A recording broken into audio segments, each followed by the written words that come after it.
Welcome to the Social Justice War Room, the podcast where we talk about social justice in fiction, reality, and everything in between. My current guest is one of my idols in the podcast space and one of the strongest leftist voices in anime, which is a fairly small pool but growing. He does the Critical Weeb Theory podcast with his friend Raghava, and which he's had me on for, and he also does a lot of political and anime writing on Medium and videos on YouTube. Please welcome Mo Black. How are you doing, Mo?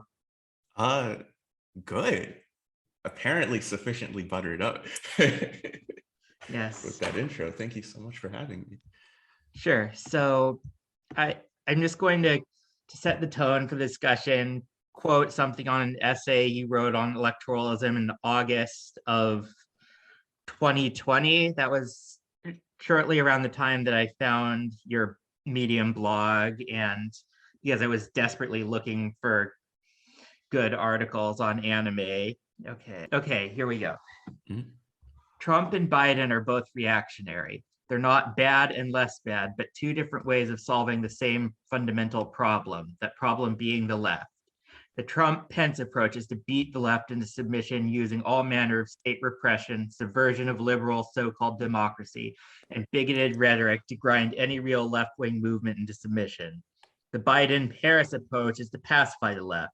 The agenda is to separate moderates from hardline communists, anarchists, and leftists, a la peaceful protesters versus looters and rioters rhetoric.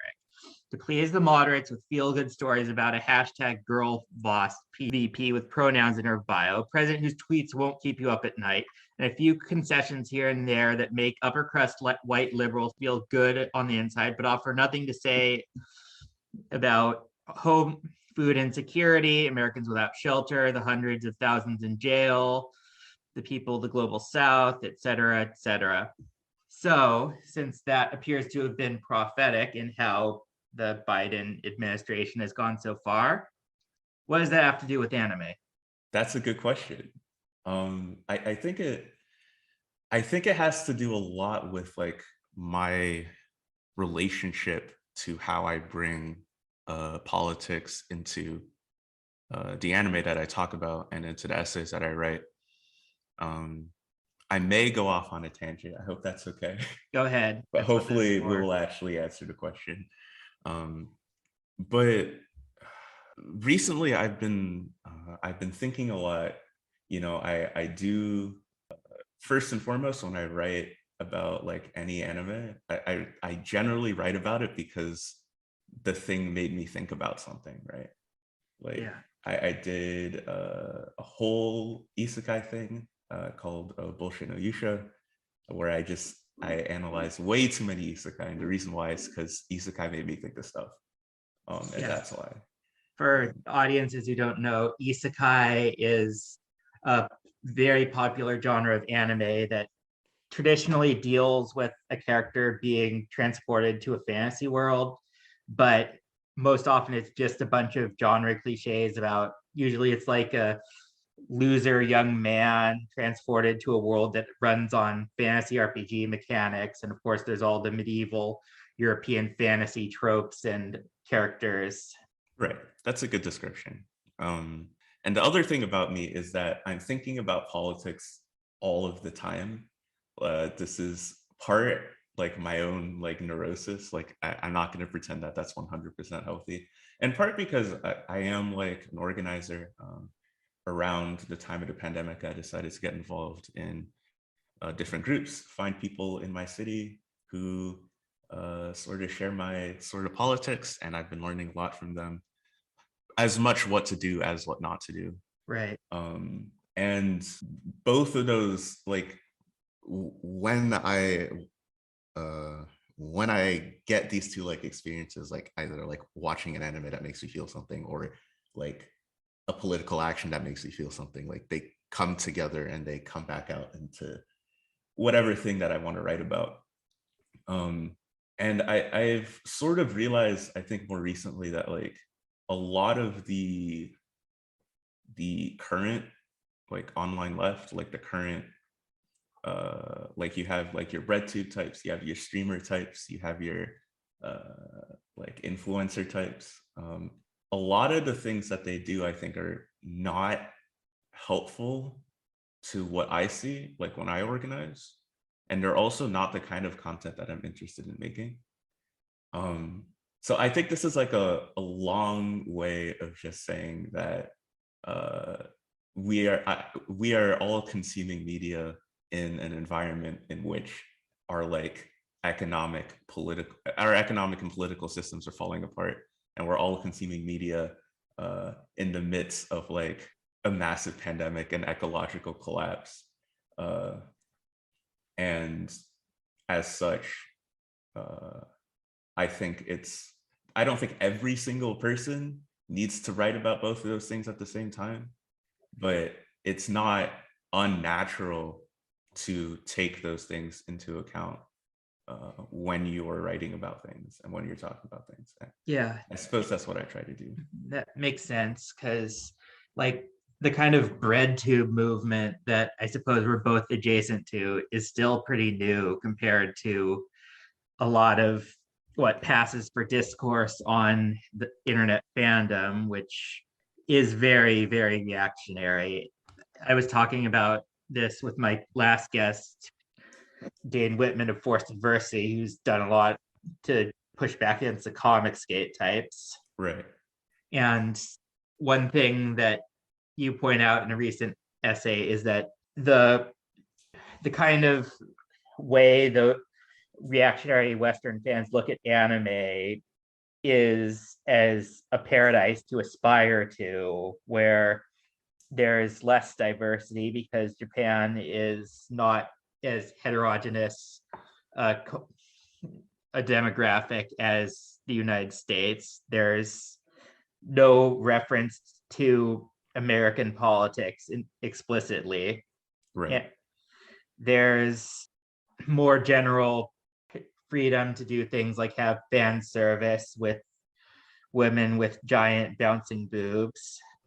And that ultimately, I mean, I haven't been to Japan, but I would wager that there's more to the entire country and its history than anime titties. I would also wager the same thing. I think this is, I think you hit upon like one of the things that I implicitly try to make sure that I never do in any of my writing about anime. I make sure to not make it seem as though because I understand anime, I understand like Japan, right? To the point where a lot of times if I'm analyzing anime, I will like, I think the best example I wrote about the ReZero Frozen Bonds movie. I kind of I have some problems with that essay. I don't think it's like my best work, to be honest. But what I did in that piece is I basically related the main character's name is Amelia. And basically throughout the entire movie, she's like persecuted because there's a prophecy of her being related to like an evil witch. Is she the witch? I don't know. ReZero is complicated. That's not the point. Not the point. Point is, the whole story basically revolves around like that dynamic, right? And during that time, like the BLM protests were still like going on, and so the angle that I took from it was kind of talking about how this like what I found was like an individualist sort of approach to like analyzing persecution in a way that still somehow like didn't grant her the kind of agency that I would like to see in the story. It was fairly reminiscent of how reactionaries sort of see bigotry and protests. Bigotry that like the BLM protests were supposed to address, like a sort of individualistic affair where people who deserve it, people who are good, don't deserve to be treated the way they are, and not like addressing systemic issues that come with like, you know, our systems of carceral violence, of policing, of capitalism, of what have you, right? And one of the biggest criticisms that I got from that essay is that ReZero isn't trying to talk about BLM, so why'd you write this? And I think it is absolutely true that the intention of the movie is not to say anything about like racial discrimination in the United States. It's obviously not the intention. But rather, I kind of I don't want to treat anime as like something that exists in like a Japanese bubble, so to speak, that like only exists with like that exists in like this sort of like fictionalized like apolitical Japan in which things cannot be similar to other things cannot relate to other things cannot speak to like larger overall trends that are common to both the United States and Japan and lots of other places. Well, you're definitely right. And I think a lot of the expectation from people who make those complaints is that talking about anime should be like a product review where you're analyzing it on the characteristics that make the person feel like they've spent their time and money well or not. And you have my anime list for that, where but that's not what you're doing. You're using it as a means to help better understand the larger world that the anime comes from. Yeah, so something that I think probably not even a lot of my followers know, but like let alone yours, but something that like when I do like Twitter reviews of anime, I refuse to rate things out of 10. Like I have my own rating system that I use to like talk about if I thought an anime was good or not. And when I first wrote this down, it was like most things I write down, I had an idea and I couldn't stop. I was up in the middle of the night and I wrote a bunch of things down. And then I showed Ragva, I was like, look at the thing I wrote down. And they were like, that's pretty interesting. And they gave their own comments and stuff. But like the chief reason why I don't do that is because of just how much I really dislike I guess like like you said, like the Mal way of looking at things, where you take a show, you say the story was a 7 out of 10, you say the characters were a 5 out of 10, you say the art was a 8 out of 10, and you say that the direction, like the editing was like a 5 out of 10, and then you average those all and then you put up a score. I hesitate to say like the Mal way because I know there's like now that I've actually gotten to talk to like Rebel Panda and like all of his like friends, I know that there are like Mal reviewers that are actually like good at reviewing things and not just doing that. Oh yeah. So it's for sure not like every Mal user, but it's definitely like a thing it's not like Panda's fault or anything. It's just like Mal as a platform, you need to give a score. Well, right? I've read a lot of Panda's reviews, and he's definitely great at actually discussing things that matter about it. So it's not his fault that the platform has the kind of gamification that online criticism has devolved into with the likes of like CinemaSins, where they turn it into a game of how many little nitpicks they can point out. Exactly. But yeah, like the big reason why I personally just like stay away from numbers in general is because I think anime, there's a couple of things about media that I think like anime fans or just like fandom people online in general like don't actually recognize. So I was thinking about this a lot when after you told me that we were going to be talking about my most recent essay, which I think we'll get to in a little bit.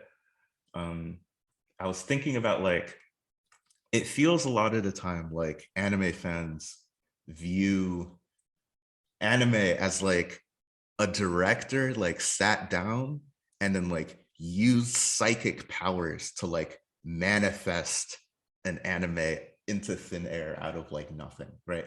Like Hideaki Anno just like sat down and like used psychic powers, and then like the entirety of Neon Genesis Evangelion came out, right? Just the way it was, right? Yeah. And then if you want to, and like every single anime is basically like that, just sort of like it's like, I guess, finding a rock in the forest or something. And then you pick up all these rocks and you look at them and then you say, which one's the heavier rock, right?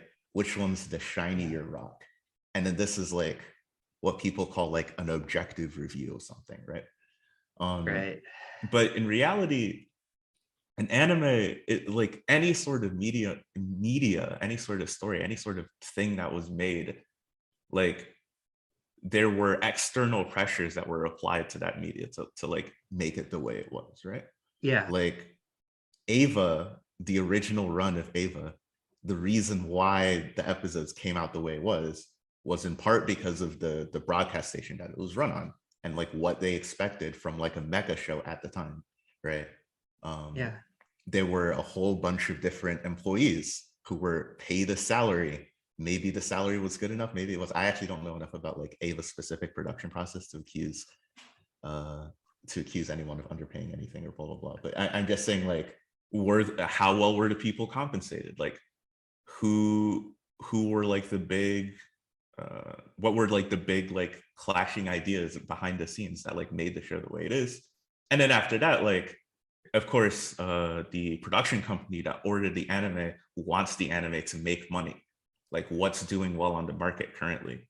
Like, what things needed to be added to make sure that the show did well financially, right? There's all these sorts of questions, and then there's like cultural questions and like political questions that make it very, very difficult to take two anime and to look at them and say this one is better than that one because it has like a flat better score.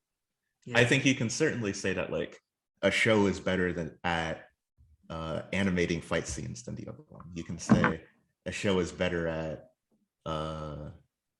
let's say romance than the other one. You can definitely like compare things like within a specific axis, but like the general idea that like all media is reduced to a ranking that can be put higher or lower, once you take all of those things into fact, and the fact that most things don't even want to do the same thing. Like a rom-com doesn't want to do the same thing as a fantasy action adventure. So I think I've made the point. Like, Yeah. Once you start like opening up what you think media criticism is to all these sorts of questions, you first of all, you understand the things that you like better. Yeah. And if nothing else, you understand what I'm trying to do better. And all the stuff that I saw with Comicsgate promoting how manga is slaughtering American comics feels like, oh my God, apples are so much better than oranges. We Exactly. should kill all the oranges. Exactly. And like even the I think I mentioned this in the last essay, right? Like just like manga, a lot of the times, like for example, the process for getting published in Shonen Jump is not even remotely comparable to the process of getting like to work on like the current like Spider-Man run. Like these things are so far apart from each other, right? If you want to work in Shonen Jump, basically what you do is you get a job as a lower level Shonen Jump employee, and then you make friends, and then you pitch your idea to an editor, and then you get a Shonen Jump one shot. And if people like the Shonen Jump one shot, then maybe, just maybe, you get your own show, and it runs for, you don't know how many chapters it's going to run, but it just runs until they pull the plug on you and then move on to someone else, right? Yeah. And the fact that that's how Shonen Jump works, like, affects the kinds of stories that get made in Shonen Jump. And you can't like say, oh well, you know, why doesn't Marvel make One Piece? Like, why doesn't Marvel make what are other Shonen Jump things? Like My Hero Academia, yeah, like that Hero seems Academia, relevant. or like stuff like that. It's like, well, because like Marvel orders comics, like they order like a comic run and they hire people, and it's like a whole other thing, right? So and once you like put those like social and economic pressures into your analysis, I think you get a lot better understanding of like why stories are the way they are. And the main thing that I wanted to talk to you about today, Mhm. because you recently published an article that's also a fully narrated video where you talk about High Guardian Spice, which is where all these different cultural factors and reactionaries collided when Right. Crunchyroll, the anime service, had the audacity to, and I say audacity with the biggest air quotes possible, publish an American animation with a predominantly LGBT cast and crew who address those themes very specifically in the story. So, like, how did you start getting approaching that, and what conclusions did you ultimately draw? TLDR, the show is really good and you should watch it. I do think the show is good, and I do think you should watch it. Okay, so this is very fun because when I write an essay, I need to like the order of like the sections of the High Guardian Spice essay is like very specific. Because when I wrote it, I wanted it. What I didn't want to do is argue that. Okay, let's back up for a minute. First of all, the show, it did a lot of things for me personally in understanding like myself and how I like deal with other people and how I deal with situations. And because of that, what I didn't want to do is reduce High Guardian Spice to the controversy that bad actors like made around it, right? So I didn't want to write this essay about how High Guardian Spice really understands, my opinion, like mental health and all these sorts of things, but then like front load all the bullshit that people made up about it as if like that's the reason why I'm talking about it. So that's how the article ends. Of course, there are downsides to that, mainly being that people don't read to the end. So then they start criticizing things for things that I say in the end, and I'm like, well, and I can't tell them that I know they haven't read it. I just have to correct them. So there's that.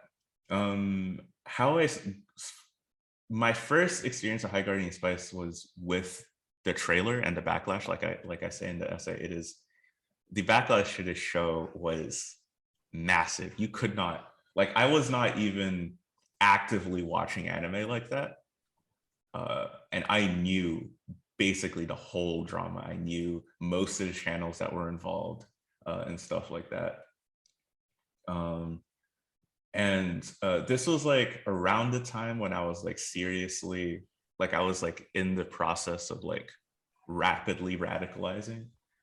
So I remember just kind of thinking it was sort of dumb that people were making a huge big deal out of this when we haven't even seen it. But I remember also thinking that maybe because like I had never used Crunchyroll, that maybe like Crunchyroll really was like a bad service or whatever. And It is. It is. I had it's trouble just getting it run long enough to watch the whole 12 episode show. And it was worse in 2018 when they hadn't even updated their Flash player. Christ. But and then I just sort of forgot about it.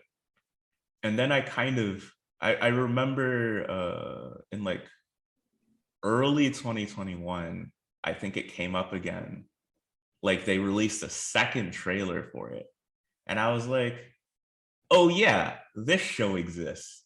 And I think I tweeted something like, it's funny how people complain that SJWs are trying to cancel anime when the only show in recent memory that has literally been canceled because of backlash is this instance of High Guardian Spice, when right-wing backlash made Crunchyroll postpone High Guardian Spice for 2 years without even updating without even updating the creators or like saying like, hey, we're keeping your project on hold until this date or that date. Like Crunchyroll literally took High Guardian Spice and they just like sat on it. They didn't tell the team why. They just sat on it, and then they released it.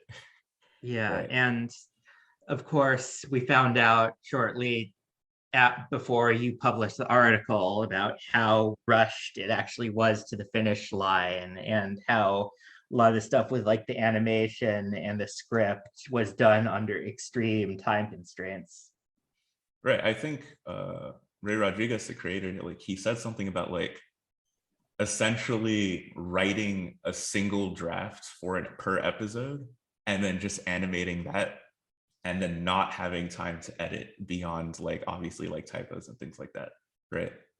Yeah. Which is to me is fucking like batshit insane. You can't write you can't write a story this way. I am seriously impressed that any part of High Guardian Spice was coherent.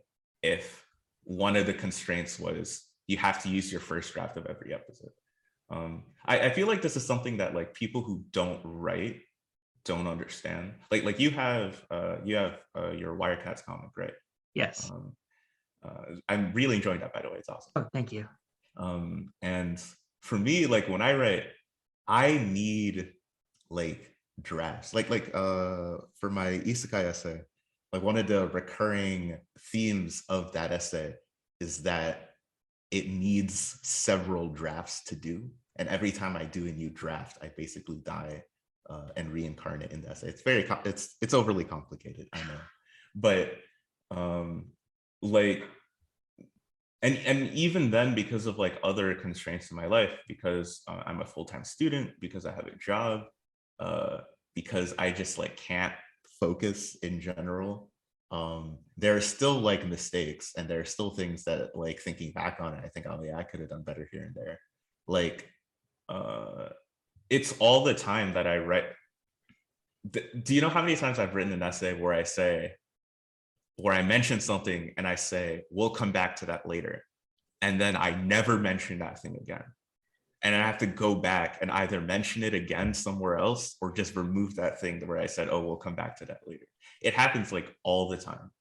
I can relate to that since you mentioned you have ADD in the essay. I too have that. And with me, it's the process of doing a webcomic is entirely improv off of a outline I store in my head. And Right.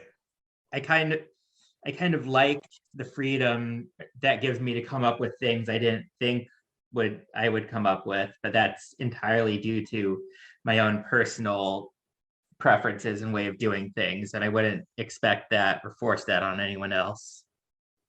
Yeah, I know for me, I know for a fact, I sort of accepted that like if I plan something, like if I set like a rigid schedule or something like that, I know that I'm not going to follow it anyway.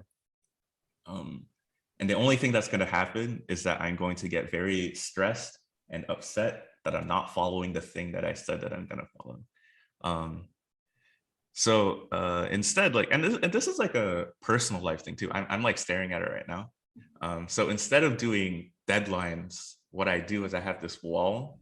I have like a wall of sticky notes. And like every time I remember that I have to do something, I put up a sticky note.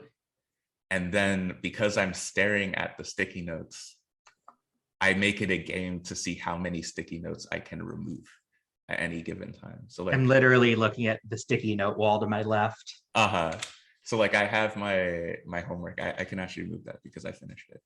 Good. And so like sometimes I'll be like, oh, don't forget to pay rent, and then it'll be up, and then I'll take the rent sticker down when I do it. And like that works a lot better for me than like setting a deadline or like making a calendar.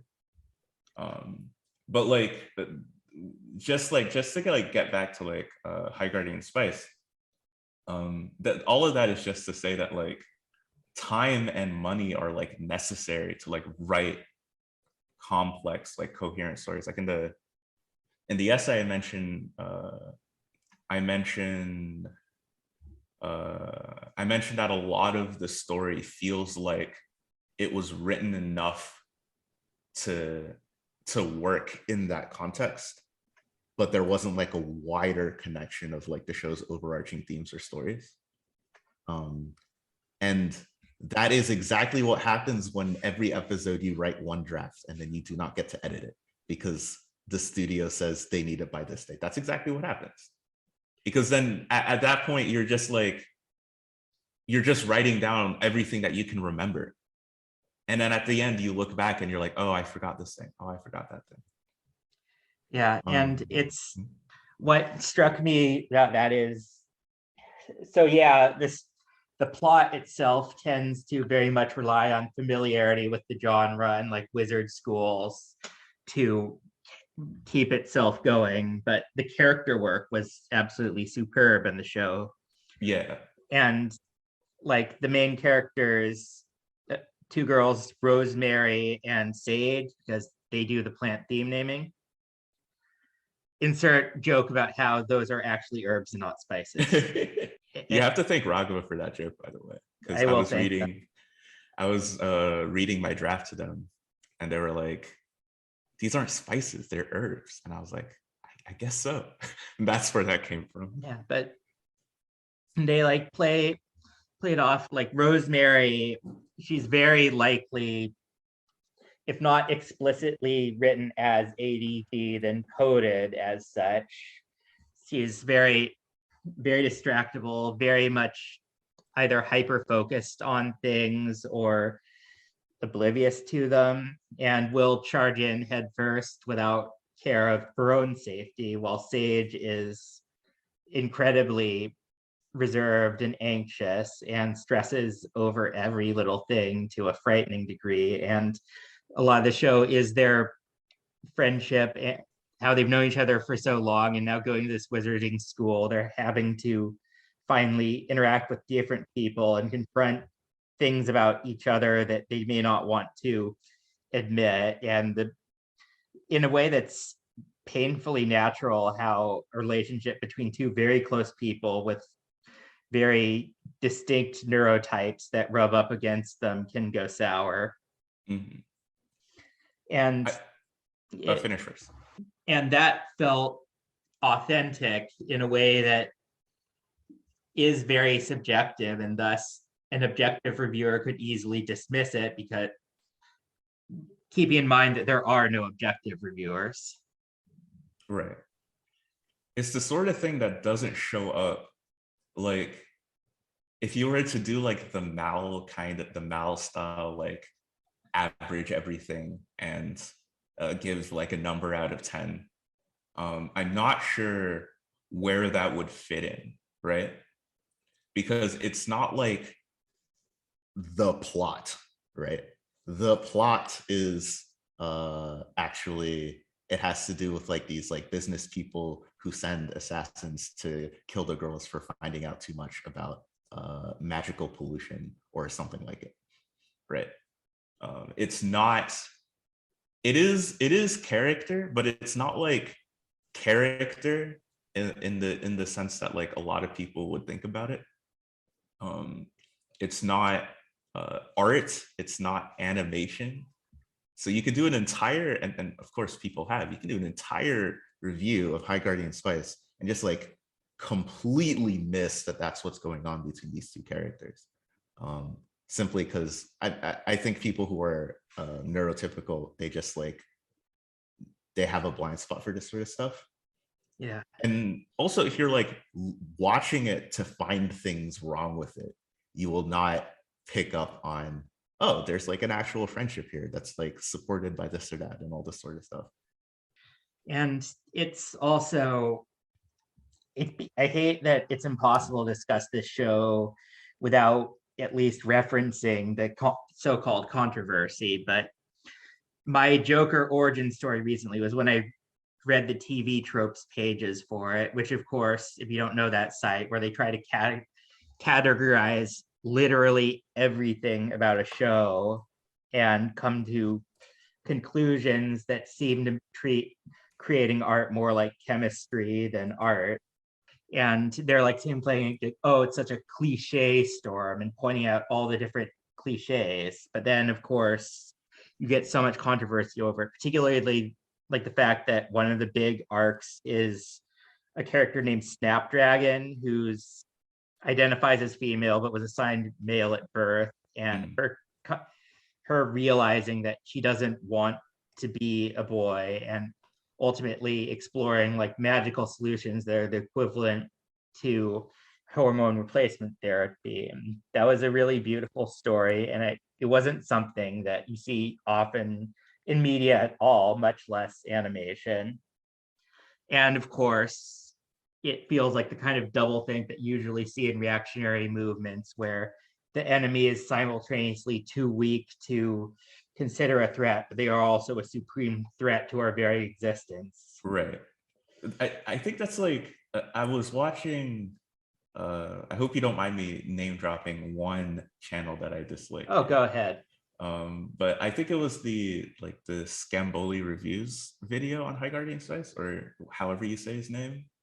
No That idea. was super interesting to me, because his thing, like the way he ended his video was basically, it was like it was like a disingenuous attempt to say that like at the end of the day, the people who made Hard Guardian Spice just tried to make a show and fail, so it's not their fault. But he spends the rest of the show, I mean, he spends the rest of the video basically mocking them and mocking what they made, and like freeze framing on like JPEG artifacts that you can see in the background if you squint really hard, and shit like that.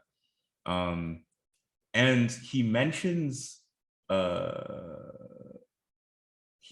like there's like a Twitter thread from someone who works in the animation industry, basically talking about how since High Guardian Spice, people who have tried to pitch like shows that have diversity to studios have been rejected more often, because studios do not Ah, want to have High Guardian Spice Part 2 PR nightmare at Bugaloo, right?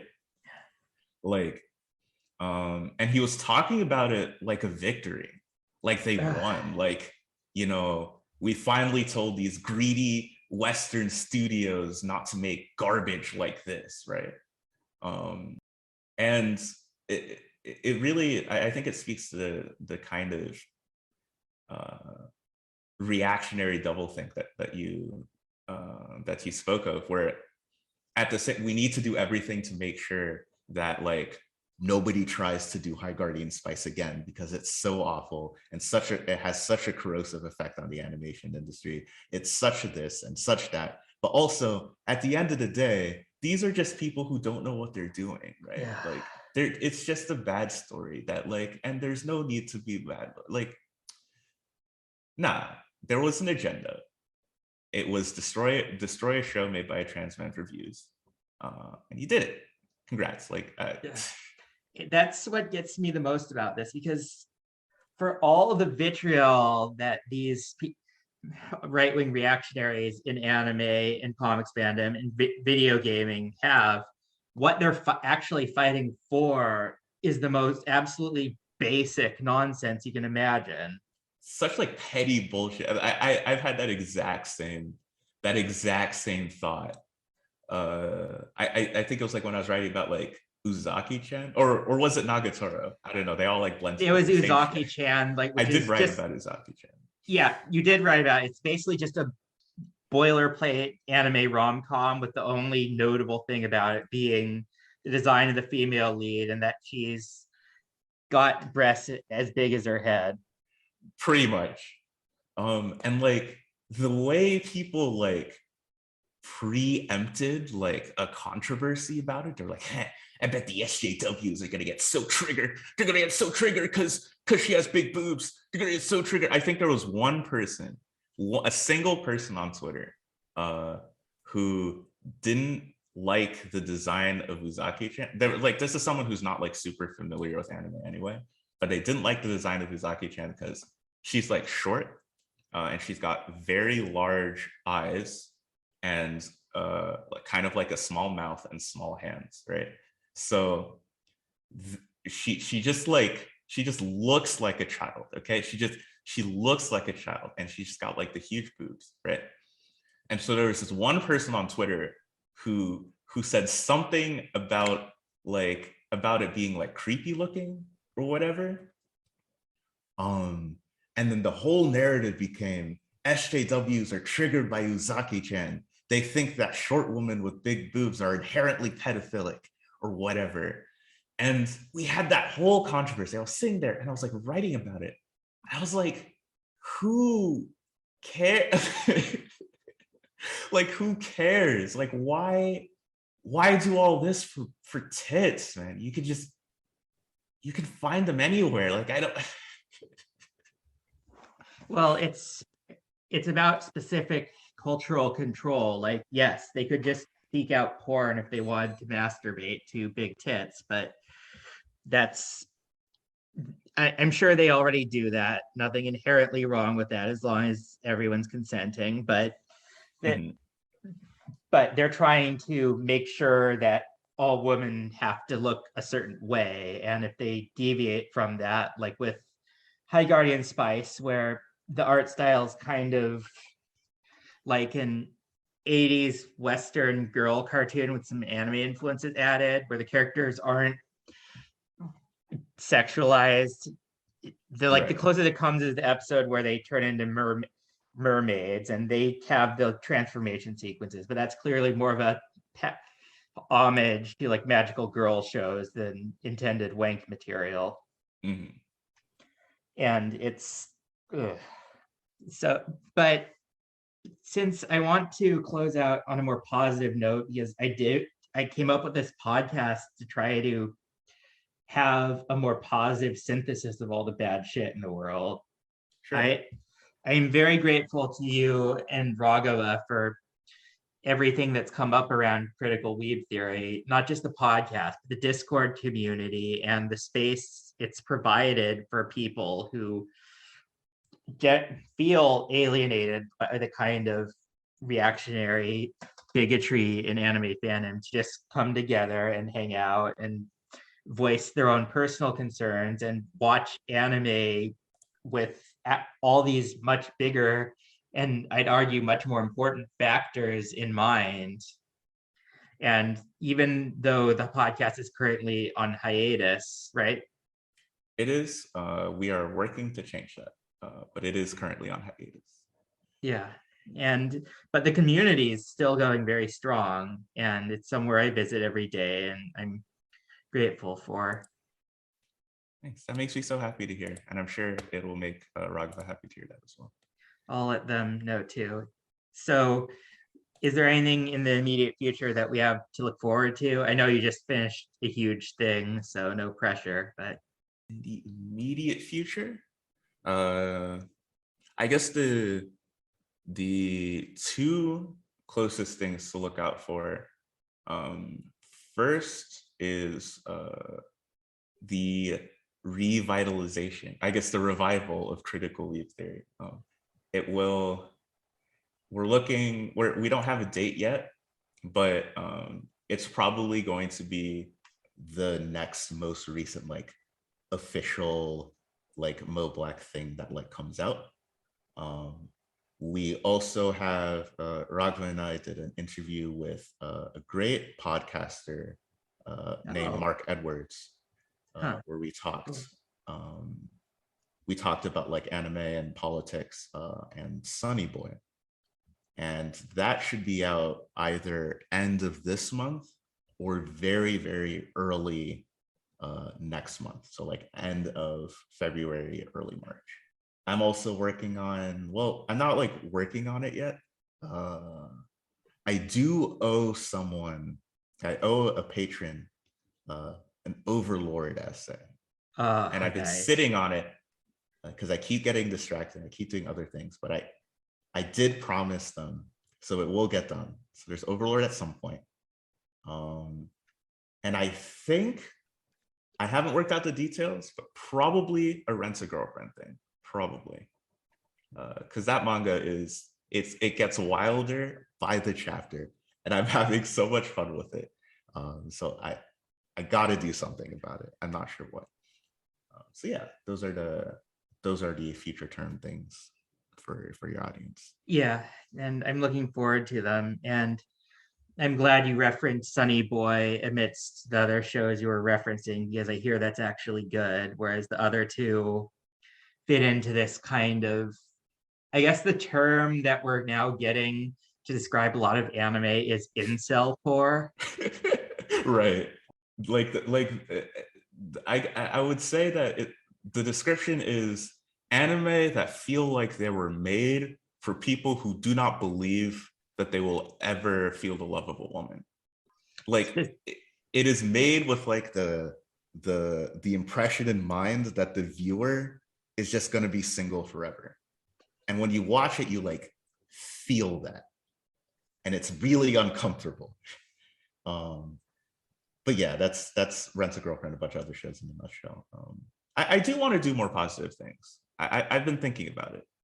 But if I want to do like a like a show that's like good, then I have to like, it's got to be like really good. Like I set the bar a little higher for myself when it comes to like shows that I actually think are really good.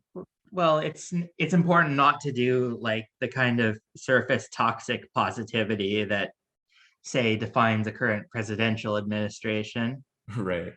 except for anime reviews. But it's also important to like keep people having some kind of hope. And when I look back, since I came across your essays in 2020 when Trump was still president, and while any hope I might have naively assumed for Biden hasn't worked out, there's a vast increase in like strike activity and pushing back against the abusive conditions. But one thing I was wondering is that since Japan is part of the same global socioeconomic system as America, there's still the same exploitation of workers, especially in the animation industry, especially to the point where I have the word karoshi to describe literally dying from overwork. Right. And do you know like anything about how that's being pushed back against over there? Um, I will admit that if I knew I was going to be asked this question, I would have prepared a little bit Oh, more I'm for it. sorry. It's okay. But I will say there is a project called the Animator Dormitory, which gets it gets passed around a lot, where essentially anyone can donate to this project, and then the project works to house like junior animators in the animation industry and actually like gives them wages that are worth that are like livable. Yeah. Because like a lot of times, like if you're doing like in between animation, the number of frames that you have to draw in order to make a living wage in Tokyo is astronomically high, right? Yeah. And so it is, I think if you wanted to do like an honest like Marxist critique of the project, you would probably have some things to say, but it is like one of the most widely known and widely successful projects for actually like at least for the few people that it can reach, like making the industry a little bit better. It's definitely a great thing, and I'm very happy that people are doing such a thing, but it's ultimately just trying to ease the pressure on a system that's inherently broken. And one thing that seems that I'm guessing is a problem is like in America, when we have the nobody wants to work anymore refrains, they're usually talking about jobs that are not only very low wage, but also inherently dehumanizing. Mm-hmm. But animation has the advantage of being something a lot of people want to do, that they've worked their whole lives to want to do, and that passion gets used against them. Right. It's similar with video game development, though I think after the revelations of big companies like Activision and Ubisoft being full of sexual predators to the upper management, there's more of a general acknowledgement that enough is enough. The thing that's needed both here and in Japan are, of course, unions. Yeah. There are specific reasons why in Japan the kinds of unions that would actually make a difference do not exist. It's mainly has to do with Japan's history of not having industrial unions at all. And there are reasons, of course, why in the US animators do not have unions, because Ronald Reagan. Oh my God, that guy. But there are because I agree with you that we need to end on a positive note. There are people who are working on it. There are people who recognize the issue, and at least given the fact that like everything that I do online is a lot more successful than I ever imagined it would be, there are people here who also care about those things. And we can like slowly, like we can raise awareness, we can like maybe not in animation, but like we can definitely organize in our own communities, we can join our own unions, we can like try and like steer this massive machine that we call an economic system towards its own destruction, and we can make something at least marginally better. I think its destruction is all but ensured at this point. The goal now is for the rest of us to come together so we can outlive it. Mm-hmm. And that's also ties into anime, because if we see fiction as kind of a lens through which we see what we would want out of the world, we can do better than animes where we have an incel protagonist transported to a fancy world where all their gaming skills make them super powered, and all the women, while not actually touching them physically, are into them and just can't bring themselves to admit it because they're so tsundere. We don't have to do that. We can have something like the anime Akudama Drive, the cyberpunk anime that literally ends with a giant police tower being destroyed. That was so awesome. Definitely watch Akudama Drive. Watch High Guardian Spice, and then watch Akudama Drive. Yeah. Well, thank you so much for coming on, Mo. It has been a pleasure. Same here.